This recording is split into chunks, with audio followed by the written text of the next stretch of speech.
Good morning all of you. नमस्कार, आदाब, सत श्री अकाल, वड़क्कम, जोहार।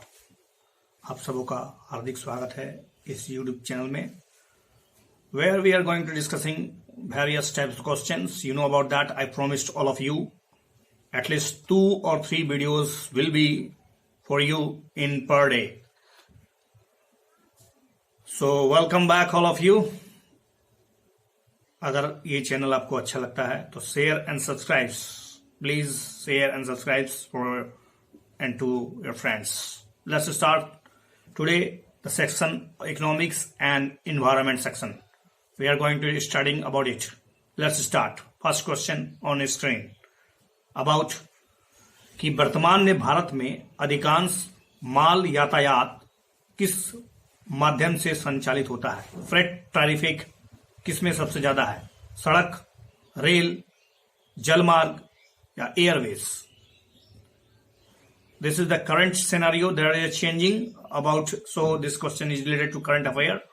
यू नो अबाउट दैट कि रेलवे को पछाड़कर सड़क क्षेत्र का लगातार वृद्धि हो रहा है, जिसके कारण कुशल रेलवे के बजाय महत्वपूर्ण माल का हिस्सा जो है वो सड़क परिवहन द्वारा संचालित होता जा रहा है।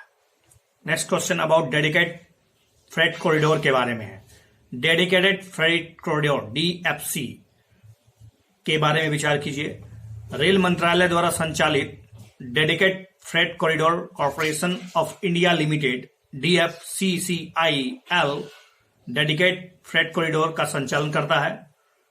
पूर्वी DFC, दिस इज द पूर्वी DFC, you know about this India, this is the पूर्वी DFC and this is the पश्चिमी DFC। कि कौन ज्यादा लंबा है? क्या पूर्वी DFC से पश्चिमी DFC ज्यादा लंबा है? Third one, western dedicated freight corridor Uttar Pradesh से मुंबई तक विस्तारित है। Which are the correct statement? You know about that कि पूर्वी dedicated freight corridor is longer than that of the western dedicated freight corridor. देखिए, पूर्वी डेडिकेटेड फ्रेट कॉरिडोर जो है वो 1800 के आसपास, 1856 या समथिंग है, ओके, बल्कि पश्चिमी तो 1500 के आसपास है। Let's see about it. हाल ही में dedicated freight corridor corporation of India limited ने घोषणा की कि भारतीय रेलवे अगले वर्ष डेडिकेटेड फ्रेट कॉरिडोर पर 40% माल गाड़ियों का संचालन करेगा। भारतीय रेलवे की सबसे बड़ी बुनियादी ढांचा परियोजनाओं में से एक है DFC परियोजना। डेडिकेटेड फ्रेट कॉरिडोर 1504 किलोमीटर लंबा पश्चिमी DFC, जो कि मुंबई के JN पोर्ट से उत्तर प्रदेश के दादरी तक, मुंबई के जवाहरलाल नेहरू पोर्ट से उत्तर प्रदेश के दादरी तक, और 1856 किलोमीटर लंबा पूर्वी DFC जो पंजाब के लुधियाना के पास साहिनवाल से लेकर पश्चिम बंगाल के राज्य के दानाकुनी तक विस्तारित है। दैट मीन पूर्वी DFC बड़ा है देन पश्चिमी DFC की तुलना में। नेक्स्ट है खान मंत्रालय के संबंध में कि खान मंत्रालय निम्नलिखित में से किसके किसके लिए उत्तरदायी है? ऑप्शन आ, खनिज, जितने भी प्रकार के खनिज, उनका सर्वेक्षण, उनका अन्वेषण करने हेतु, और लौह धातु के खनन और धातु शोधन हेतु, जियोलॉजिकल सर्वे ऑफ इंडिया का प्रशासन और प्रबंधन करने हेतु। You know about that, which is the correct statement? सभी खनिजों का सर्वेक्षण और अन्वेषण करने हेतु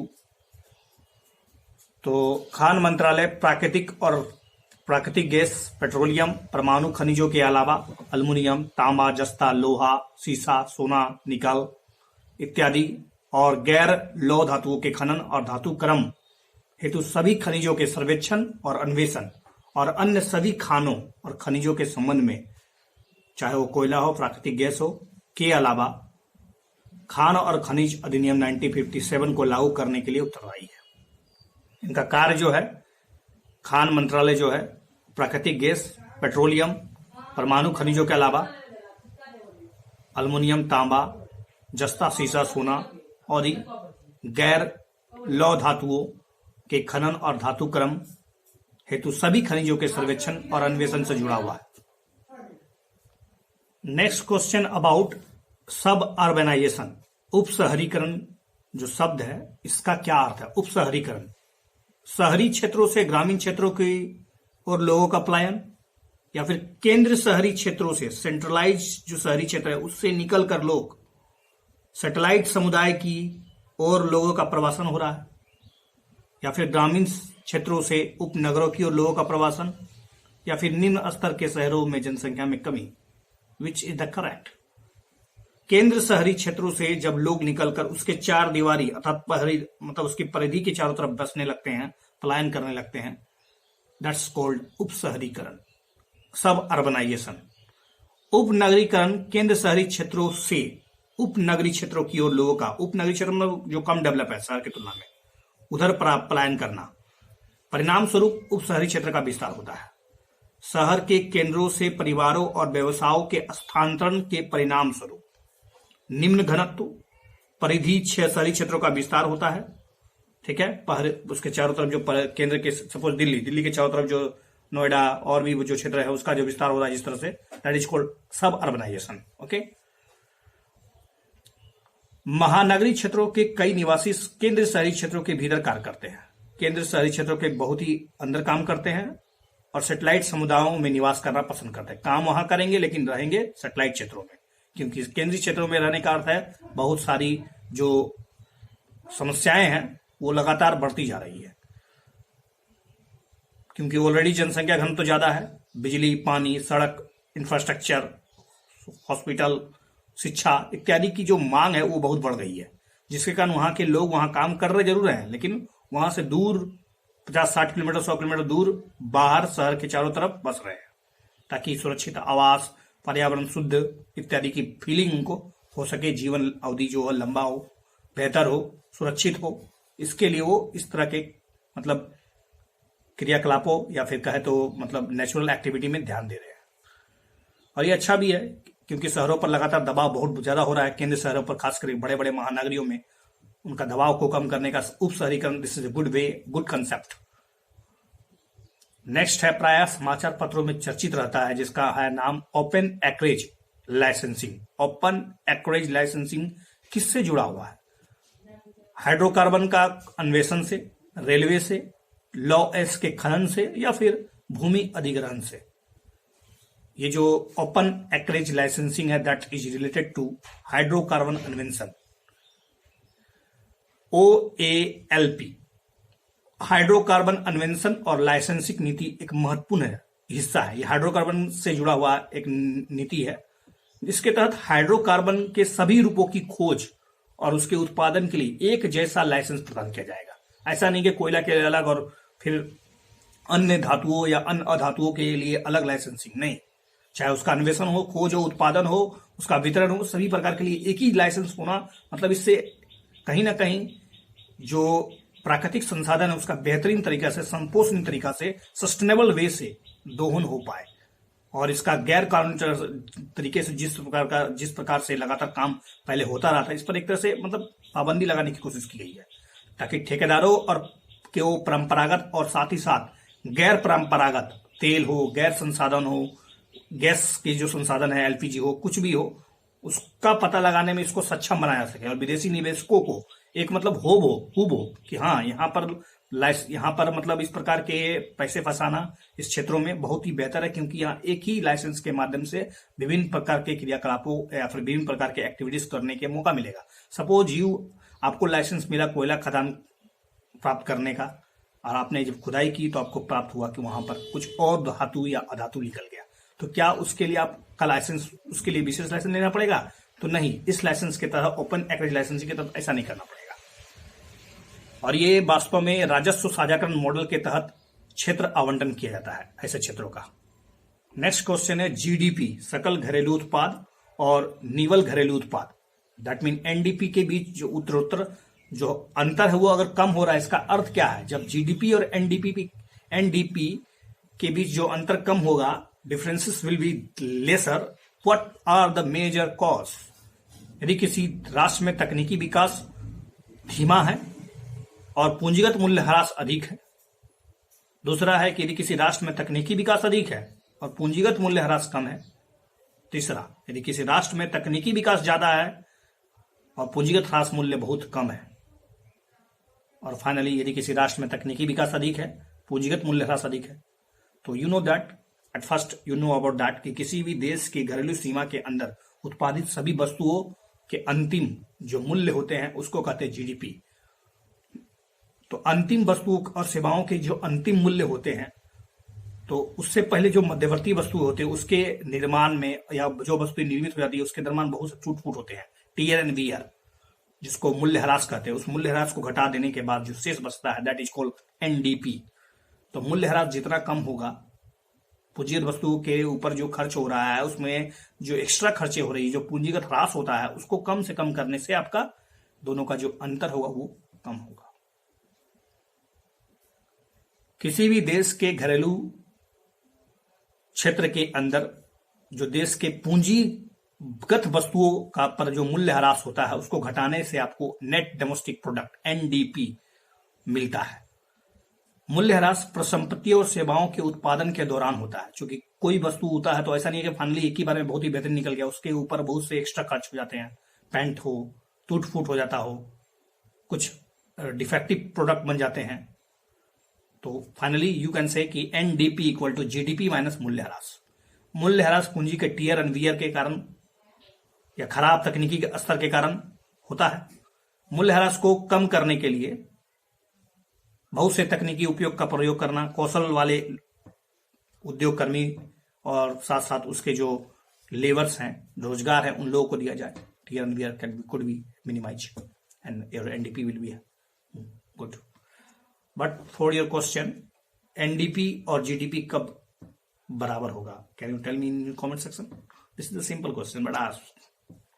नेक्स्ट क्वेश्चन, सकल घरेलू उत्पाद की गणना के दौरान मध्यम वस्तुओं के बाजार मूल्य को घटाया जाता है, क्योंकि जो मध्यम मतलब होता है बीच के वस्तुओं के मूल्य ह्रास को या उसके मूल्य को हटा दिया जाता है, क्योंकि दोहरी गणना की जो संभावना होती है वो खत्म हो जाती है। पूंजी भंडार में मूल्य ह्रास के मूल्य को शामिल करने हेतु कौन सा कथन सही है? तो देखिए, पूंजी भंडार में मूल्य ह्रास को शामिल नहीं किया था, मूल्य ह्रास को हटाया जाता है। मध्यवर्ती वस्तु वास्तव में ऐसी वस्तु होती है जो किसी और भी प्रोडक्ट को बनाने के लिए उद्योगों में भेजी जाती है। अगर उन चीजों को नहीं हटाया जाए तो उसके मूल्य की दोबारा गणना होने की संभावना होगी और इससे जीडीपी का सही आकलन नहीं होगा, क्योंकि जीडीपी तो कहता है कि अंतिम वस्तु और सेवाओं के जो मौद्रिक वैल्यू होता है उसका जो सम्मेशन होता है दैट इज कॉल्ड जीडीपी। तो हाउ कैन यू ऐड, आप कैसे जोड़ सकते हैं उसमें मध्यवर्ती वस्तुओं के मूल्य को? अगर आप उसको जोड़ दीजिए तो इसका मतलब है आप मूल्य पे मूल्य जोड़ रहे हैं। नेक्स्ट क्वेश्चन अबाउट व्यवसायिक फर्मों के रेंट सीकिंग एक्टिविटीज। अक्सर आजकल चर्चा में रहता है रेंट सीकिंग एक्टिविटीज से आप क्या समझते हैं? देखिए, रेंट सीकिंग एक्टिविटीज वास्तव में व्यवसाय को लाभदायक बनाने के लिए, नियम को बदलने के लिए सरकार के विरुद्ध एक तरह से लॉबिंग की जाती है, सरकार को दबाव दिया जाता है और वास्तव में इसे ये एक तरह से कहे तो मोनोपोली बुद्धि है, एकाधिकार स्थापित करने का एक तरीका है, गलत तरीका है। सरकार के नियमों को परिवर्तित कराने की कोशिश की जाती है ताकि वस्तुओं और जो सेवाएं हैं उसके उत्पादन पर समय और पैसा कम से कम खर्च किया जाए, बचाया जाए, ताकि किसी व्यक्ति के व्यवसाय को अधिक से अधिक लाभदायक बना सके। इसी को कहते हैं रेंट सीकिंग एक्टिविटीज। इसके द्वारा ग्राहकों को अधिक उत्पादन किए बिना अधिक पैसा बनाने की कोशिश की जाती है, ग्राहकों के द्वारा, ठीक है, ग्राहकों के लिए अधिक उत्पादन किए बिना अधिक से अधिक पैसा बनाने की कोशिश की जाती है। रेंट सीकिंग और क्रोनिक कैपिटलिज्म परस्पर बहुत जुड़े हुए हैं। ये अर्थव्यवस्था के प्रतिस्पर्धा को समाप्त कर देते हैं, जो धन के संचयन और असमानता में वृद्धि करने का बहुत बड़ा कारण होते हैं। Chronic capitalism is described in economic survey 2017-18 element 20।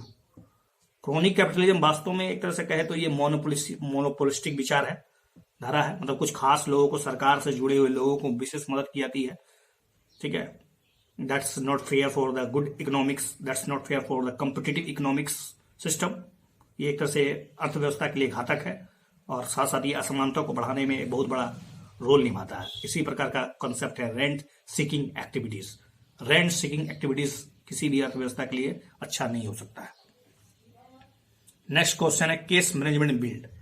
Case management bill के विचार कीजिए। केस मैनेजमेंट बिल ये दीर्घकालिक बिल होते हैं इन्हें सरकार की ओर से आरबीआई द्वारा जारी किया जाता है और इन्हें बैंकों द्वारा एसएलआर प्रतिभूति के रूप में रखा जा सकता है। सबसे पहली बात तो कैश मैनेजमेंट बिल जो है ये दीर्घकालिक नहीं है, बल्कि शॉर्ट टर्म अवधि के लिए होता है, जनरली 1 वर्ष से कम का होता है। हाँ, सरकार की ओर से आरबीआई के द्वारा जारी किया जाता है ताकि इससे द्वारा आसानी से बाजार से पैसा उठाया जा सके, लेकिन शॉर्ट टर्म के लिए, और इसे एसएलआर प्रतिभूति के रूप में रखा जा सकता है। Let's see about it one second. देखिए, कैश मैनेजमेंट बिल अपनी तत्काल नकदी को पूरा करने की जरूरतों को पूरा करने के लिए केंद्र सरकार के द्वारा, ध्यान रहे, केंद्र सरकार के द्वारा अल्पकालिक ओनली केंद्र सरकार कैश मैनेजमेंट बिल जारी कर सकती है। आरबीआई के माध्यम से जारी कराया जाता है। सरकार की ओर से बिल आरबीआई द्वारा जारी किया जाता है। इसलिए कैश मैनेजमेंट बिल अल्पकालिक मुद्रा बाजार के साधन होते हैं। You know about the primary market, secondary market, okay. अल्पकालिक मुद्रा बाजार जो सरकार को अपने अस्थायी जो टेम्पररी रूप से जो नकद की कमी हो गई उसको पूरा करने में मदद करे। इन्हें सरकार के द्वारा या बैंकों के द्वारा एसएलआर के रूप में रखा जा सकता है। कोई भी बैंक इसको एसएलआर के रूप में रखता है, ठीक है। बैंकिंग रेगुलेशन एक्ट जो है 1949 की धारा 24 के तहत कहा गया कि एसएलआर के जो चूंकि आपको रिक्वायरमेंट है, प्रत्येक बैंकों को रिक्वायरमेंट है कि 18% के आसपास आपको एसएलआर मेंटेन करना पड़ता है, जिसके रूप में आप नगद, gold, government securities, cash management bill इत्यादि आप अपने पास रखिएगा, ठीक है। तो सरकारी प्रतिभूतियों के रूप में निवेश किया जा सकता है, कैश मैनेजमेंट बिल के रूप में मान्यता प्रदान की गई है, ठीक है। तो ध्यान रहे कि अगर अगला क्वेश्चन कभी किसी दिन एसएलआर के बारे में है कि एसएलआर के रूप में कौन कौन सा मतलब साधन हो सकते हैं एसएलआर के, तो नगद, gold, government securities and even अब जो मैंने बताया कैश मैनेजमेंट बिल भी इंक्लूडेड है ना। तो मुझे आप सीआर के बारे में बताइए, सीआर क्या होता है, किसके रूप में रखा जाना अनिवार्य है। नेक्स्ट है पूंजी बाजार के संदर्भ में। You know about capital market, money market, there are 2 differences between capital market, money market. तो कैपिटल मार्केट के बारे में प्रश्न है कि कैपिटल मार्केट यानी पूंजी बाजार वित्तीय साधनों और जो कमोडिटीज होता है, मतलब कोई भी सामान का लेन देन से संबंधित दीर्घकालिक प्रतिभूतियां होती है यहाँ पर। बिल्कुल सोचिए इसके बारे में। सेकेंडरी बाजार विशेष रूप से प्रतिभूतियों के निर्गत से संबंधित होता है। कोई भी प्रतिभूतियां जो जारी होती है वो जनरली सेकेंडरी मार्केट में ही जारी होता है क्या। तो आप जानते हैं कि पहला स्टेटमेंट तो सही है कि दीर्घकालिक अवधि के लिए होता है, लेकिन आपको पता होगा सेकेंडरी मार्केट में प्रतिभूतियां पहली बार जारी नहीं की जाती है। That is not initial initial public offering, IPO। देखिए, पूंजी बाजार वित्तीय साधनों और कमोडिटीज से जुड़ा हुआ है। जो दीर्घकालिक प्रतिभूतियां जनरली 1 साल से ज्यादा का होता है, वहां पर उसका लेन देन खरीद बिक्री होता है। लेकिन ध्यान है, पूंजी बाजार का सबसे महत्वपूर्ण प्रकार जो होता है वो प्राथमिक बाजार होता है, ठीक है, प्राइमरी मार्केट्स। इसे न्यू इशू मार्केट भी कहते हैं। यहां इसे न्यू इशू मार्केट इसलिए कहते हैं क्योंकि पहली बार यहीं से कोई इशू जारी होता है, मतलब आई मीन सिक्योरिटीज जारी होता है, गवर्नमेंट सिक्योरिटीज, प्रतिभूतियां, ठीक है। या विशेष रूप से नई प्रतिभूतियां यानी प्रतिभूतियों के निर्गत से जुड़ा हुआ है, जिन्हें पहली बार निवेशक पैसे उठाने के लिए जारी करते हैं। रही बात प्राथमिक बाजार के बाद दूसरा बाजार आता है, उसको कहते हैं सेकेंडरी मार्केट। और सेकेंडरी मार्केट जो होता है वो short term, long term, that could be दोनों हो सकता है। सामान्य रूप से इसको स्टॉक एक्सचेंज मार्केट कहते हैं। यहां प्रतिभूतियां चाहे शेयर हो, डिवेंचर हो, बॉन्ड हो, बिल हो, सब कुछ जारी किया जाता है और निवेशक द्वारा खरीदा बिक्री किया जाता है, ठीक है।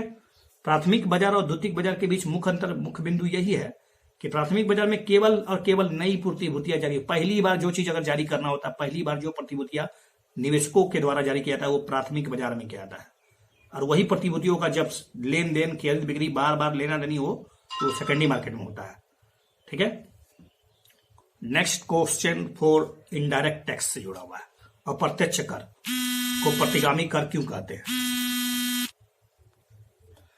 अप्रत्यक्ष कर को वास्तव में प्रतिगामी कर इसलिए कहते हैं, देखिए वास्तव में इनडायरेक्ट टैक्स का मतलब होता है सेवा कर और जीएसटी एक प्रकार का इनडायरेक्ट टैक्स है, मतलब इसका ट्रांसफर किसी और व्यक्ति पर हस्तांतरित किया जाता है, जबकि डायरेक्ट टैक्स जिस पे लगी है उसी को भोगना पड़ता है। मतलब घाव एक प्रकार से होती है, घाव का चोट जो होता है वो किसको सहना पड़ता है? उन्हीं लोगों को जिसको होता है, ओके। तो प्रत्यक्ष कर और इनडायरेक्ट टैक्स में किसी और दिन डिस्कस होगा, but let's starting for about कि अप्रत्यक्ष कर इसलिए प्रतिगामी होता है कि रिग्रेसिव नेचर का होता है, क्योंकि ये सब पर बराबर बावस लगता है, okay. Thanks a lot for watching this video. If you love this video, please share and subscribe my video. Don't forget about it. Thank you.